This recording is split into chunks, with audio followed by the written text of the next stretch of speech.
Good afternoon. Let me start again by saying that we continue to pray for all of the victims of the Key Bridge collapse and also their families. We are thinking of you and your loved ones when you wake up in the morning. We're thinking of you when we go to bed at night, and your heart and all of you are in our hearts and continue to be in our prayers. Estamos pensando en todos ustedes y en sus seres queridos desde el momento el que nos levantamos por la mañana y cuando nos acostamos por la noche. I also want to recognize all of our first responders and emergency personnel. You continue to be the best of us, and we thank you. Now, this morning, I received a briefing from Unified Command, and today, I'll provide some updates on the 4 directives that I've issued to the team. As a reminder, first, we need to give closure to these families. Second, we need to clear the channel and open vessel traffic to the port. Third, we need to take care of all the people who have been affected by this crisis. And fourth, we need to and we will rebuild the Francis Scott Key Bridge. So first, on our recovery efforts and providing closure to the families. I've appointed Adriana Lee to serve as our administration's liaison to the families of the victims in their time of need. Adriana currently serves as a director of the Governor's Office of Immigrant Affairs, and yesterday she joined with leaders from city and state and federal levels to meet with the families of the victims. Around 100 people were in attendance during these 2 meetings, including representatives from Baltimore City, Baltimore County, the Maryland State Police, the FBI, and the American Red Cross. These 2 meetings lasted a combined 6 hours.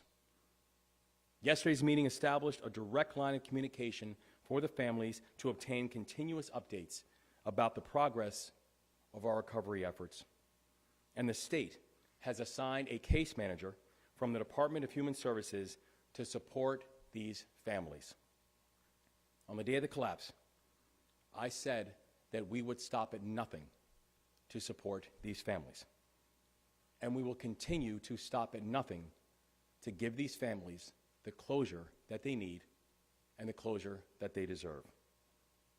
Mission first, people always. Second, on clearing the federal channel and opening vessel traffic to the port. Yesterday, we showed you a 3D sonar rendering of the bottom of the river. Now, these renderings were being used by salvage divers to navigate the wreckage. And as you saw yesterday, and you remember, that water is so murky that salvage divers cannot see any more than 1 to 2 feet in front of them.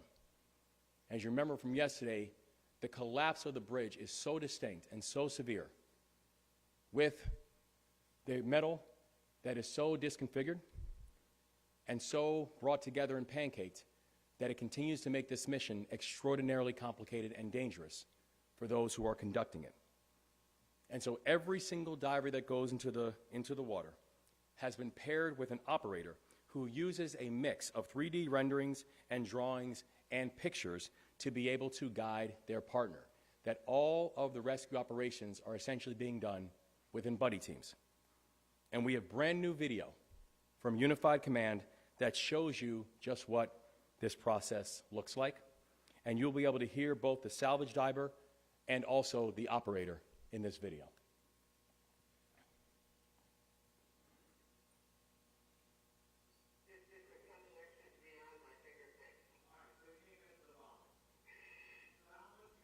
From the one line to the top of the vessel plate. Stand by, I'll grab the tape. That's the view of our divers. So as you can see, and I think as Colonel Finchayson said really well yesterday, that view looks like being in the middle of a snowstorm with high beams on. That's the complication that our divers are navigating right now. And that's why we have to move with not just extreme caution, but also extreme safety. Because as we've said before, safety and making sure that we have no more casualties and no more injuries is the highest priority of this unified command. We also need to make sure that the port stays open even if the channel is closed. Vessel traffic accounts for the vast majority of economic activity that takes place to and through the port. But to keep things moving, we've got to get creative, and we have. So over the last few days, a large vessel bound for the port of Baltimore was rerouted to the port of New York and New Jersey due to the collapse. But we wanted to make sure that those containers made their way to Baltimore. And so I've been informed that as of this morning, 75 containers from that rerouted vessel arrived at the Seagrit Marine Terminal at the Port of Baltimore, operated by Ports America Chesapeake. These containers will be transferred from rail to the port by members of the International Longshoremen's Association, or ILA. And I want to thank all of our friends at the port, including our partners at CSX, for their leadership in getting that shipment down to Baltimore. Because without their hard work, those 75 containers would likely have never made it to Baltimore. This work presents a model about how we can move in partnership to get commercial activity through the port even when the channel is closed. And I want to thank our friends over the Port of New York and New Jersey for working with us to make it happen. Now, I do want to be clear. This is just a permanent, so this is not a permanent solution. The 75 containers that we moved today represents less than 5% of the average number of containers that the port processes daily before the collapse. Less than 5%. So we still have a long road ahead of us to getting vessel traffic back up to full capacity, but we will get it back up to full capacity. It's critical for our workers, it's critical for our economy, it's critical for our state, and it's critical for our country. Mission first, people always. Third, on taking care of our people. Over the last 2 days, our new Maryland Business Resource Center have helped a combined 77 businesses. And tomorrow, we will open a new permanent business center in Baltimore County. The permanent site will be located at the Garden Annex building at the Community College of Baltimore County and their Dundalk campus. The address is 7200 Solars Point Road, Baltimore, Maryland, 21222. It will open to the public tomorrow morning at 8 a.m., and I encourage everyone to visit sba.gov for more information on hours and resources. We've stood up these centers at incredible speeds, and we could not have moved so fast without the partnership of our federal delegation, without the partnership of our local leaders, and the partnership of the Biden-Harris administration. And today, we are thankful to be joined by Isabel Guzman, who is the administrator of the Small Business Administration. And Administrator Guzman has been an absolutely extraordinary partner inside this work from the very beginning. And I want to say thank you for all of your leadership and support. Say thank you also to the entire Biden-Harris team. Thank you all for believing in Baltimore. And thank you all for standing with Maryland always. Now, I want to provide a brief update on the state budget. We entered budget season being very clear that we needed to be fiscally responsible as a state. We needed to study the data. We needed to direct state resources towards proven programs that offer big returns. And we needed to prioritize spending in a way that invests in our state and grows our economy in the long term and doesn't choose one over the other. So yesterday, state legislators unveiled a bipartisan budget agreement that reflects each of these goals. This bipartisan budget agreement makes significant investments in public education, in childcare, in housing, historic investments in each of those areas. And this budget advances our commitment to making Maryland safer, making Maryland more affordable, making Maryland more competitive, and continuing to make Maryland the state that serves. And this budget achieves each of these goals without raising the personal income tax, without raising the corporate income tax, and without raising sales tax for the second year in a row. I'm proud of this agreement. I'm proud of this partnership. And I look forward to getting the final budget to my desk for signature. This is going to provide the kind of certainty in this moment that the people of our state need, that the people of our state deserve, and know that this state is going to be bold and also be fiscally responsible and not choose one or the other. And I want to thank Speaker Jones, President Ferguson, Chairman Barnes, Chairman Gazzoni, and Minority Leader Hershey for all of their work and cooperation in making this happen. I also want to thank Delegate Luke Clippinger, because today he presented the House version of the Port Act at a committee hearing. He has stepped up alongside other lawmakers from the districts that border the Port of Baltimore. And this is exactly what partnership looks like. This is exactly what Team Maryland looks like.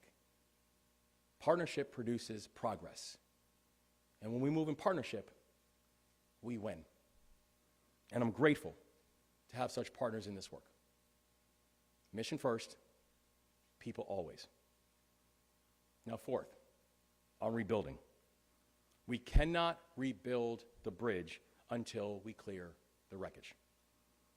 But we will clear the channel, we will move the dolly, and we will rebuild the Francis Scott Key Bridge. Every day, I meet more people who prove what it means to be Maryland tough and Baltimore strong. And today, we're joined by Trooper First Class Waldis Batista and Corporal Todd Sexton.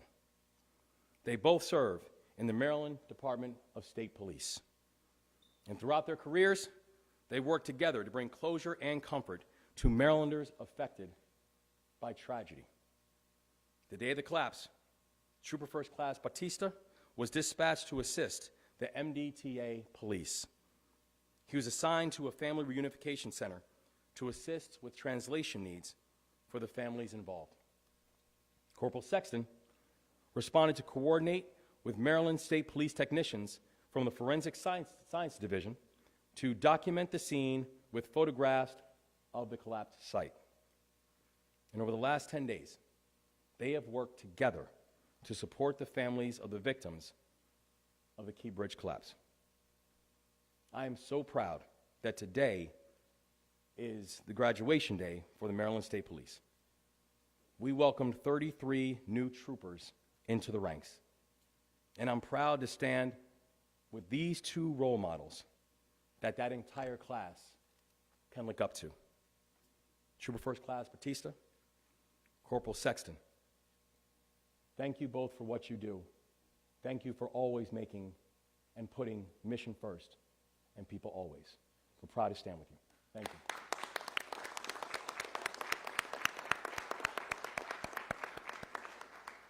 So in a moment, I will turn it over to Admiral Gilreath speaking for Unified Command.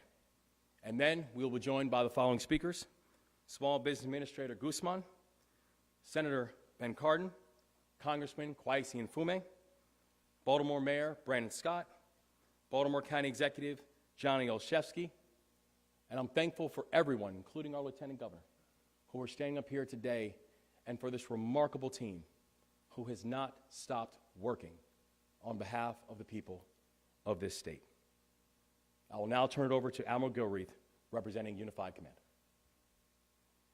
Thank you, Governor. Good afternoon. I'm Rear Admiral Shannon Gilreath, and I'm speaking on behalf of the Unified Command. Before I get into today's update, I first want to say thank you again to the community for the love and support you've provided to all of the first responders who have come to assist in this incident. This morning, I went and visited Coast Guard Station, Curtis Bay, Maryland. It's located inside our Coast Guard yard, just right around the corner from the Key Bridge.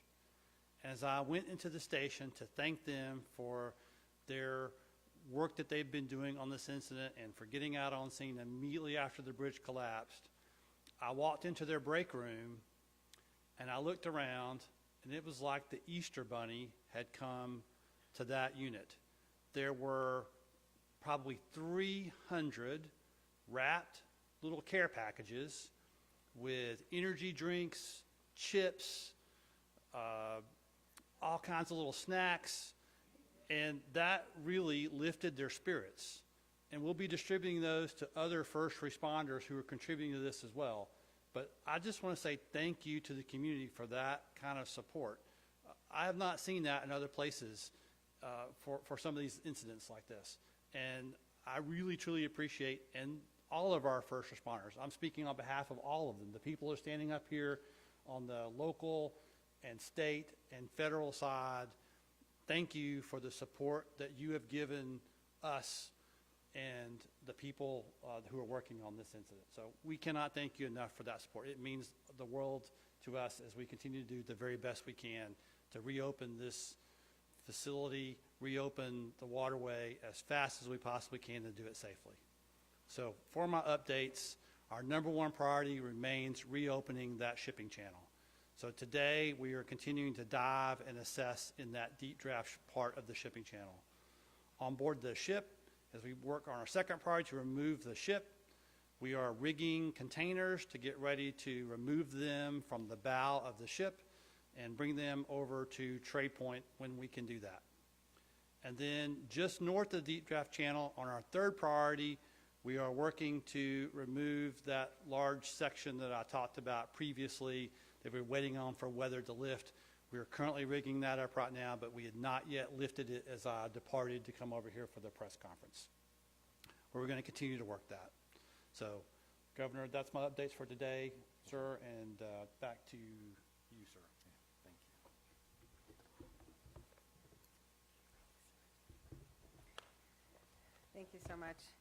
Thank you so much, Governor, really, truly for the partnership. The way that SBA was able to deploy quickly really was dependent on you and your team quickly collaborating with us, working with us to identify and move forward with the disaster declaration. So appreciate the leadership that you've given on behalf of Maryland and truly the entire region as this impact goes beyond just Baltimore and just Maryland. Now, I also just want to thank the congressional delegation here as well. Senator Cardin and Congressman Mfume both serve on the small business committees in their respective houses and are very familiar with SBA's programs and talked to me both early on just to make sure that SBA could be fully deployed to really help the community, help the small businesses in this recovery. And I want to thank, of course, the Unified Command, really delivering on President's commitment to move heaven and earth to really try to focus on helping us not only reopen the port, but rebuild the bridge and move forward into the future with this recovery. We are continuing to focus in the early stages and grieving for the families who have lost loved ones. And I just want to share as well my sentiments for those family members who have lost loved ones with prayers and condolences. President Biden directed the team early on to dive into the federal resources available within every agency and make sure that we could deploy quickly and swiftly to help the community not only survive but thrive into the future. And SBA from day one was clear that we were going to be needed on the ground with our special disaster support that we provide to small businesses. We're pleased to work early on with Governor Moore being able to turn around a disaster declaration after request within 24 hours and shortly thereafter open our first business recovery centers on Monday, opening 2 to start and with an intent to continue to expand to make sure that we're boots on the ground with a high-touch customer service that really helps the community access our incredible programs at the SBA. We were of course, focused on coming in swiftly because we know that small businesses that are the heart of communities and have really put their heart and souls into their businesses and building them and investing in them have been impacted by the collapse of the Francis Scott Key Bridge. We wanted to make sure that financial relief, financial support was available to them so that they could have time to strategically pivot, adapt, and survive during this time as the state and the federal government responds to this disaster.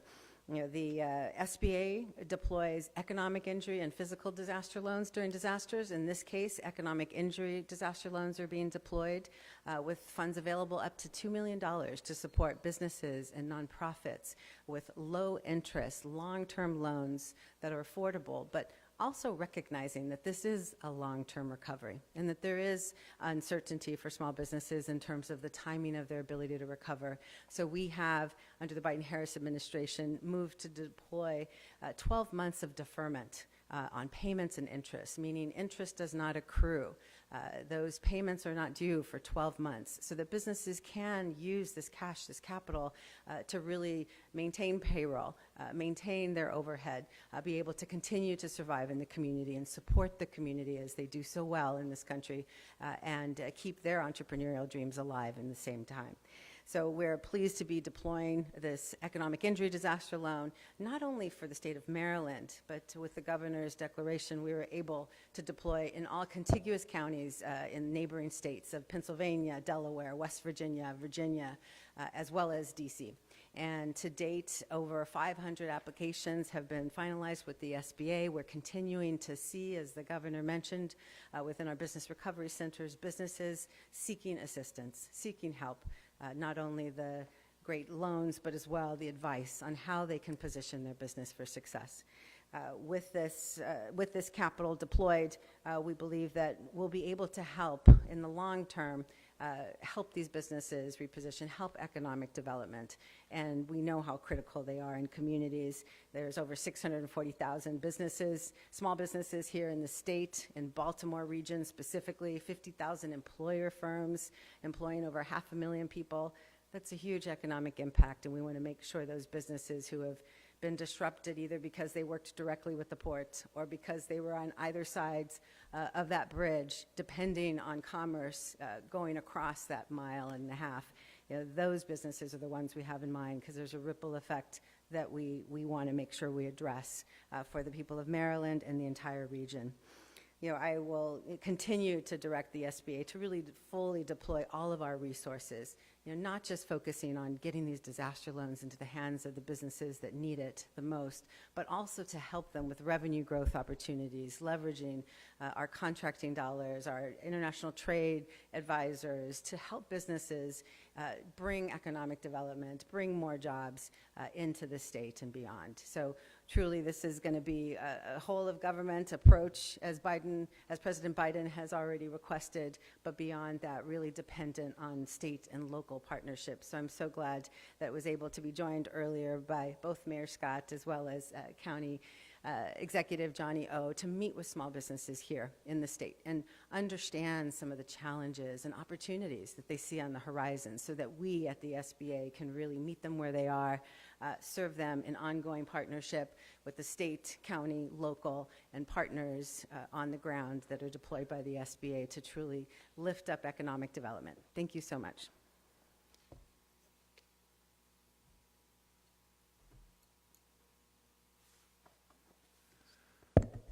Governor Moore, your federal delegation stands squarely with you. Senator Van Hollen, Congressman Mfume, the entire federal delegation supports the 4 priorities that you've outlined. We stand with the families of the victims. We will stand with them and bring closure. We strongly will work with you to open up the channel as quickly and safely as possible. We will always help those who have been impacted, the workers, the business owners, the communities, and provide the relief that is needed.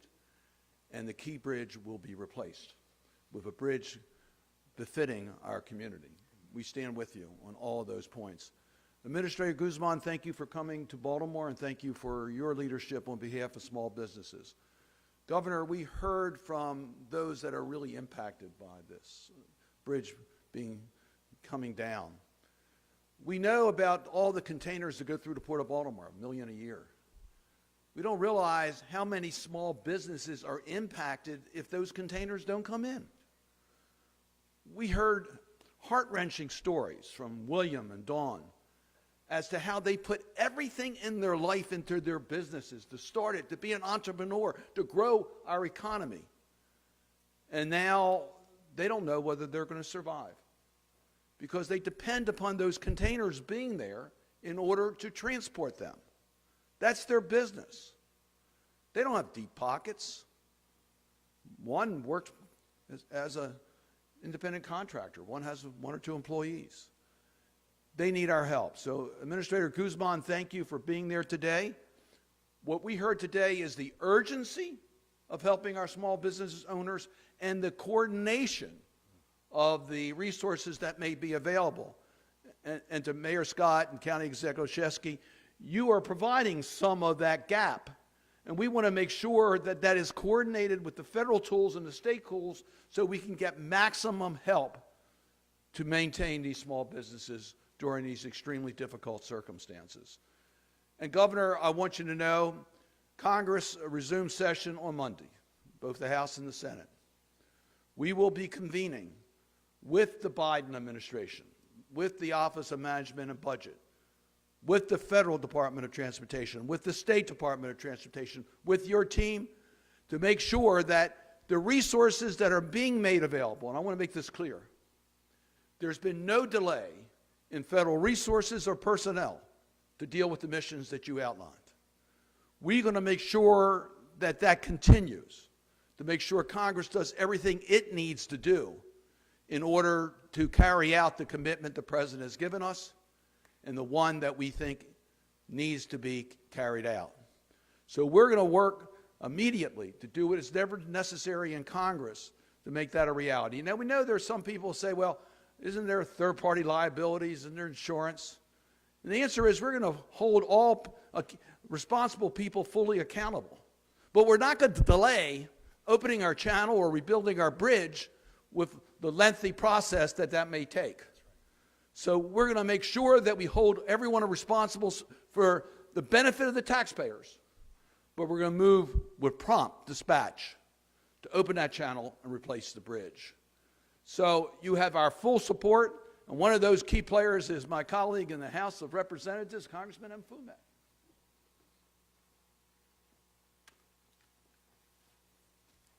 Thank you, Ben. Thank you, Governor. Ladies and gentlemen, good afternoon. Allow me just to again thank the Unified Command that has been operating at the direction of our governor and that has kept this process moving in a very clear and transparent and open way. Governor, I said a little while ago, standing in the hall with someone, what if we didn't have the same people in place as you see on both sides of this podium, but that we had another group that perhaps may not have been as committed or as attached or have the same skills? God would have to help us. That's how bad it would be. But we do have a great team. And I can tell you, after many, many years of dealing with many, many issues that have been catastrophic, I've never seen in place a team like this before. So I want to thank you, Governor, and the Lieutenant Governor for your leadership.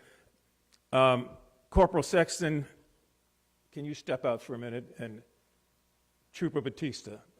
Again, I just want to reiterate deliberately and redundantly what the mayor or the governor has said, and that is that we thank you so much for your interaction with these families. We will never, ever, ever forget that that's why we are all here. Thank you both very, very much. Ben Cardin said something that should be repeated. That is that there has been an extremely fast response from the federal government, extremely fast. We're in day 9, and already the president made this a priority on day 1. Also on that day, we were visited by Pete Buttigieg, the Secretary of Transportation, who also met with the governor and delivered to the governor before week's end $60 million in initial cleanup funds. Last Friday, I stood on the docks with several hundred longshoremen, along with the Secretary of Labor, She has made a commitment, and Labor is sending money into our Department of Labor. And today we are very, very fortunate, as you heard, to hear from Administrator Guzman, head of the Small Business Administration, who has come here to help and has been helping. She and I spoke last Thursday. I was amazed by Friday evening. Governor, you were reporting that they had already sent in $3.5 million to help with EIDL loans and are doing so much more. Thank you so very much for being here. Now, one quick thing about the community, lest we ever forget, and then one final thing about Congress. I can't say enough. You've heard about the outpouring of help and people just giving of themselves, providing meals, as the Admiral talked about, and doing so many other humanitarian things. I want to thank the people of Dundalk and the people of Turner Station who have gone out of their way during this time to help accommodate the needs of so many as we traverse their neighborhoods going back and forth, who, for them, that bridge was a cathedral. It was a part of the skyline. It was a way to get to work, to get to school, and to visit loved ones. They understand the depth of this, and the sincerity of them has been overwhelming. And I'd be remiss if I didn't say thank you to all of them. Now, Senator Cardin is right. We go back in on Monday, which is why there's not been any congressional action. Somebody said, well, how come the Congress hasn't done anything? Well, the Congress has done quite a bit.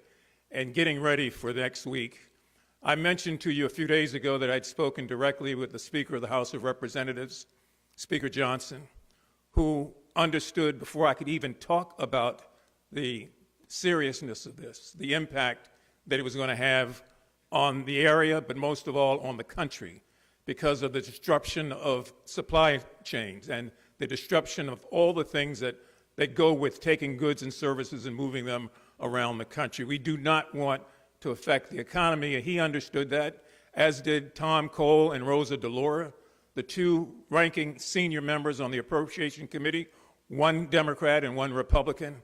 And I've talked to a number of my colleagues on the House side, from Leader Hakeem Jeffries on down.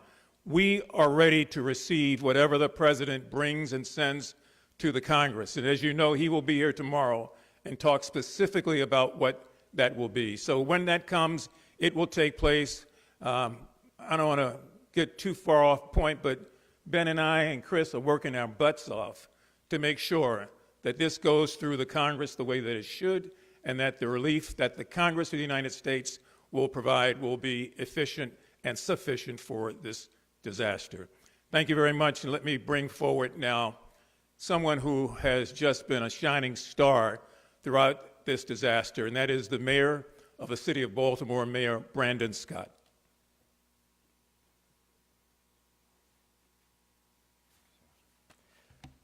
Good afternoon, and thank you, Congressman. First, let me thank the governor and the fabulous team from Unified Command at the governor's direction for their continued work in handling this tragedy with the utmost care.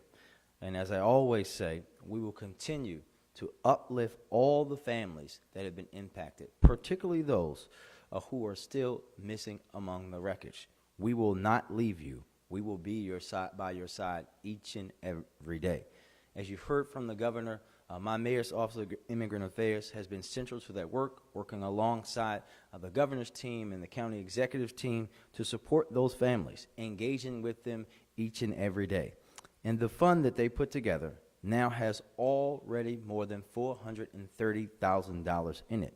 That funding will go directly to these families for whatever they need, no matter, Mr. Governor, which jurisdiction they reside in, because together is how we are working through this tragedy. We will continue to be with them throughout the duration. From now on, they know that they have a place of support from every single team that is involved in this response. From mine, County Executive Olszewski, County Executive Pittman, the governor, President Biden, our congressional delegation, everybody is in it together. And we know that one life is one too many, but we know that it would have been more families and more people if we did not have those first responders who we saw earlier this week with the quick response that they had.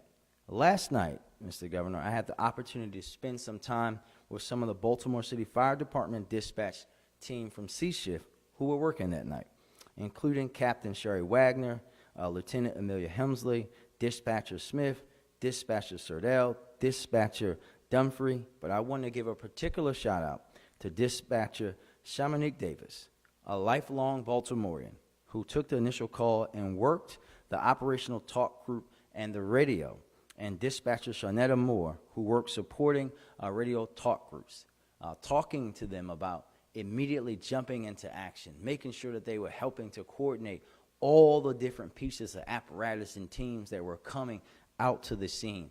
And they did it without even thinking and blinking. Thank each and every one of you for the work that you did last week, but that you do each and every day. Just like their counterparts at MDTA Police, they just jumped into action to be the heroes that they are.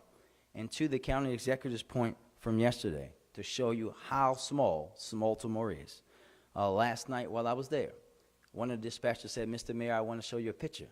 It was a picture of me and her dad, who is a longshoreman, from 2 days ago when we were at the port. This impacts every single person in our community. I also want to thank you, Madam Administrator, and your team for not only coming today, but for also supporting all of our small businesses through this tragedy. Those stories that we heard today were heart-wrenching, but we know that we all will be here to support them, and that the full weight of the federal government will be on display here tomorrow and always through the leadership of President Biden.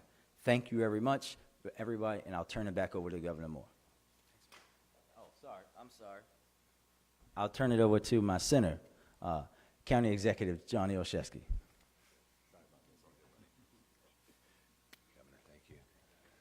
I'm happy to take a pass from my point guard anytime in Mayor Scott. Again, just lifting up those families impacted in our prayers, along with our first responders and, frankly, the incredible leadership of our unified command and our governor. It's important to pray for our leaders, so please remember to do that as well. Administrator Guzman, thank you for taking the time to be present today, not just in touring the incredible setup that you and your team has, we know both in Baltimore City and in Baltimore County, but also in convening those impacted small businesses. Every time we have a conversation, the picture gets a little more clear about just how deep and wide the impact of this catastrophe truly is. We are in Baltimore County proud to be partnering with you, with the governor's team, and with our counterparts in Baltimore City to open up a more permanent site at the Community College of Baltimore County. Tomorrow, that new site will be open and running alongside the temporary site at the DRC before transitioning permanently on Saturday. We look forward to continuing to do whatever it takes to support our governor, our president, and his team. We also look forward to welcoming the president tomorrow. I'll just end by saying it's no surprise that President Biden is coming to join us in person. I know that we all got calls early and often. Senator Cardin, Congressman Mfume, the mayor, myself, the governor, the lieutenant governor. And so between that, along with the personal touch of his senior advisor, Tom Perez, his SBA administrator today, his Secretary of Labor, Secretary of Transportation, you start to get a sense that that commitment is real. So we look forward to welcoming the president tomorrow, and we continue to welcome the incredible support he has shown to us in this moment of need. With that, I'll turn things back over to our leader, Governor Moore.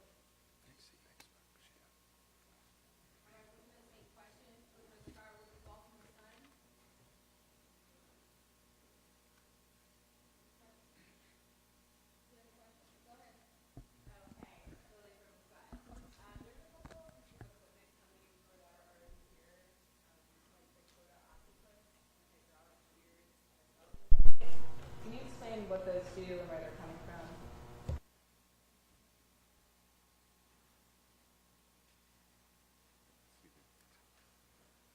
The Code Octopus is a 3D volumetric sonar that gives us those videos that we saw yesterday. It really allows us to see through the murky conditions that are under the water and helps provide some situational awareness to the diving supervisor who is directing the diver on the bottom. The salvage bucket is on its way up. It's basically a giant grab that goes down to grab some of the wreckage to lift it up, the wreckage that can't be rigged individually to be put onto a barge. Thank you.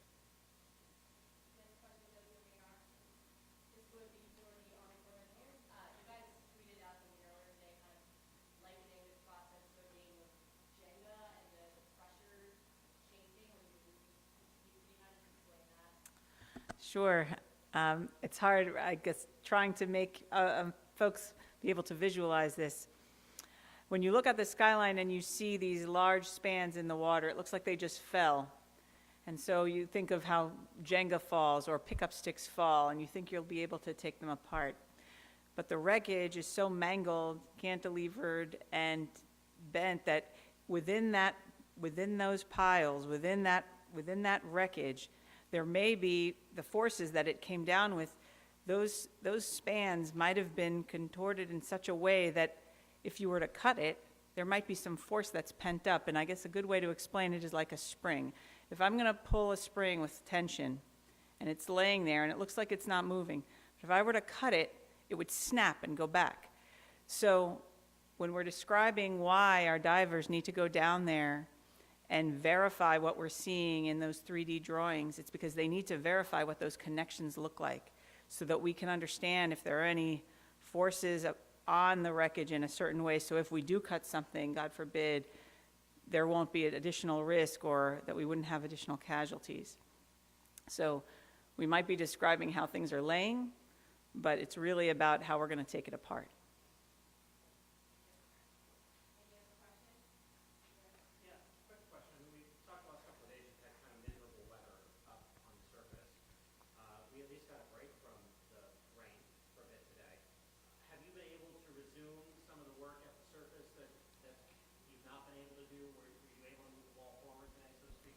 So yesterday, during the weather, crane operations did cease, but we were continuing to dive and survey.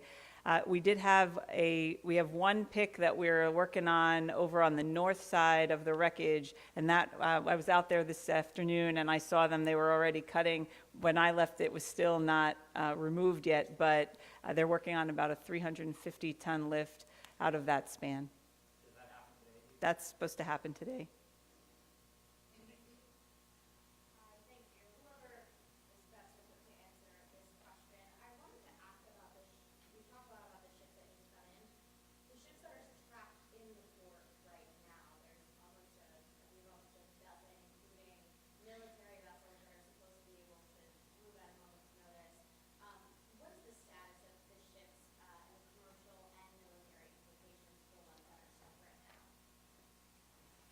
So there are 7 commercial vessels that are stuck within the port. They still have all their crews upon them, and they are at their docks, and we are checking regularly on those crews that are on board those ships. And they will not be able to leave until we're able to open a channel deep enough for them to be able to get out. The same is true with the military sea lift ships that are in port here. That's the status of those. And then there are some other tugs and barges that need a deeper draft than the 2 alternate channels that we have currently to get out. And so once we're able to open up another alternate channel that's at that draft, then they'll be able to get out as well. How concerned are you about that timeline, especially with the military vessels? Well, we are working as fast as humanly possible, as the president has directed us, to reopen that channel, and we are going to do that as fast as humanly possible, but we're also going to do it in a very safe manner so that we don't have more casualties or injuries to the workers who are doing that, ma'am. Any more questions? Can we just get some clarification? The work that's happening underwater, are the efforts to search for the bodies, the victims, and the efforts to survey, hopefully remove the debris, is that happening by different teams? Is it happening simultaneously? So, to refresh, on the first day we had search and rescue, we shifted into recovery, and then when the wreckage was deemed to be too dangerous for divers to go in, we moved to salvage. But the salvage operation doesn't mean that we stop. And salvage operation is a very disciplined, methodical, and iterative approach.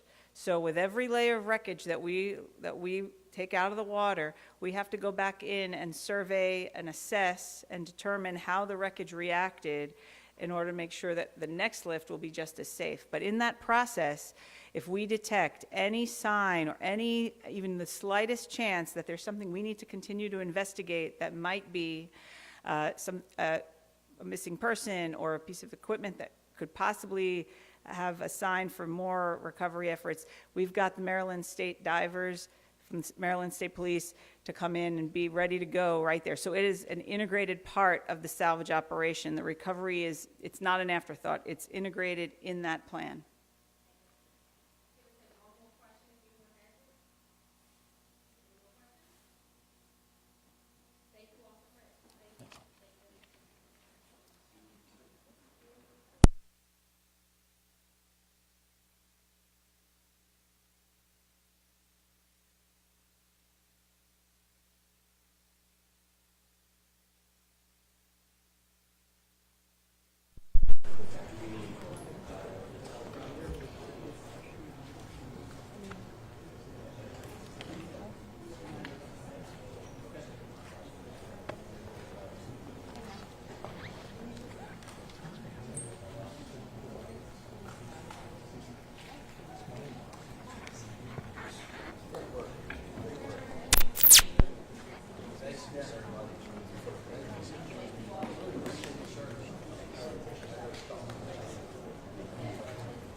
Off the tripods, off the sticks, and turned around.